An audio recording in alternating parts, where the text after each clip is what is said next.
Hey, good morning, everybody. It's Bobby. You know, I spend a big portion of my day doing nothing more than reading people's body language, looking in their eyes and seeing if what I'm saying is resonating or not. Because if it's not, I've got to change my approach. You know, I'll see someone start to diddle around and look at their phone or look at their watch or look up in the sky or just basically tune out from me. And it's at that point that I realize that I'm going to have to change the way I'm saying things.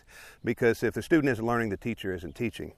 And never has anything shut a person off and made them unable to hear anything else that I say, like suggesting to somebody that they need to let their head go.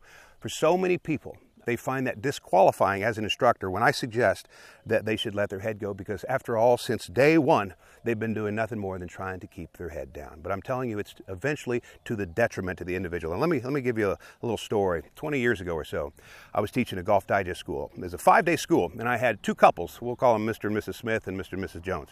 This is for 5 days I would have them. So at the very beginning of the school, they're all sitting in chairs. I'm giving the opening presentation, doing a little getting to know you tour, and I talked to Mr. and Mrs. Jones about their goals and what their aspirations are and what they hope to get done this week. And then I turned to Mr. and Mrs. Smith and I said, Mrs. Smith, tell me about your golf.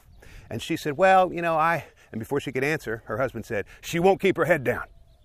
And that seemed a little sharp, but she said, yeah, that's right. I try to keep my head down. I can't keep my head down, and it's kind of ruined my golf. And so she and I talk a little bit longer, and I say to Mr. Smith, how about you? He says, I don't want any instruction. He says, I'm fine. Now, this guy paid $3,000 to be in the school. He says, I don't want any instruction. All I want to do is be here for 5 days and make sure that you tell her to keep her head down. Now, you talk about a real challenge for me. Because as it turned out, the head down thing was what was destroying her. So I had to do this little dance around this, and finally, by the end of the week, make him think that the fix was his idea, even though it was completely polar opposite of what they arrived with. Because most people feel like if a little head down is good, a lot of head down is even better. And there are moving parts below your head that can only be free to move if somewhere after impact you allow that head to go. The person whose intention is to keep their eye on the spot from which the ball has departed long after impact is doing nothing good for their golf swing. And I'm going to illustrate this point with a chip shot and let you know it applies just as much on a full swing. When it comes to chipping, you're either going to let your head go or you're going to let your wrist go. And I recommend you don't let your wrist go. But if your head stays in place and you keep your chest facing where the ball is, the wrist, something has to follow through, and it's going to show up in the form of wrist breaking. You're going to flip through impact, all because you're trying to keep your head down and your chest in place. What we need to do instead is simply let our chest go.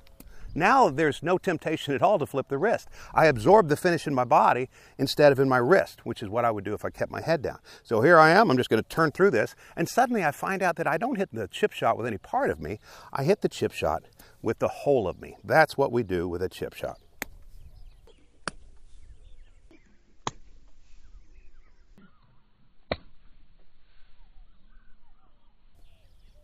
And it becomes a whole lot simpler when you simply let your head go. Ladies and gentlemen, I know that's going to be of great assistance to you if you can loosen up and be receptive to it, because it's helped a lot of people before.